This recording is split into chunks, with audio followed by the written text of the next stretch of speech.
Hi friends, welcome to my channel. Today my breakfast గుంత పొంగడాలు. ఇవి అందరికీ తెలిసే ఉంటాయి. వీటిని మనం దోశ బ్యాటర్తో ప్రిపేర్ చేసుకుంటాం. ఇలా దోశ బ్యాటర్ని తీసుకుని అందులో క్యారెట్, ఆనియన్, చిల్లీస్, ఇంకా ఇష్టమైతే కరివేపాకు, కొత్తిమీర కూడా యాడ్ చేసుకోవచ్చు. వీటిని ఇలా చిన్న చిన్న పీసెస్లా కట్ చేసుకుని ఇవి బ్యాటర్లో వేసుకొని మిక్స్ చేసుకోవాలి. ఇలా మిక్స్ చేసుకున్న తర్వాత బ్యాటర్ ఇంకా థిక్గా అనిపిస్తే కొంచెం లిటిల్ బిట్ వాటర్ కూడా యాడ్ చేసుకుని ఈ క్వాంటిటీలో మిక్స్ చేసుకోవాలి. తర్వాత ఈ పొంగడాలు వేసుకునే ప్యాన్ని స్టవ్ మీద పెట్టుకుని ఆ గుంటల్లో కొంచెం కొంచెం ఆయిల్ వేసుకుంటూ ప్యాన్ హీట్ అవ్వాలి.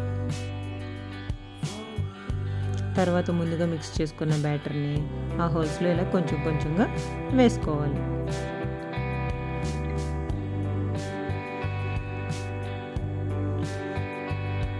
ఇలా వేసుకున్న తర్వాత వాటిపైన లిడ్ పెట్టుకోవాలి. ఇలా వేగిన తర్వాత వాటిని టూత్ పిక్ ఆర్ స్పూన్ సహాయంతో ఇంకొక సైడ్కి మార్చుకోవాలన్నమాట.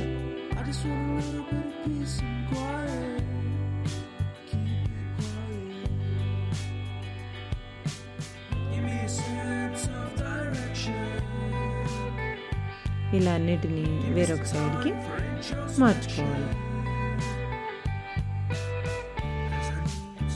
మార్చుకున్న తర్వాత మళ్ళీ లిడ్ పెట్టుకుని ఒక 2 minutes వేగనివ్వాలి. చూడండి, ఇలా అయిపోయింది, గోల్డెన్ కలర్లోకి వచ్చినాయి కదా. ఇప్పుడు మనం వీటిని ప్లేట్లోకి తీసేసుకోవాలి.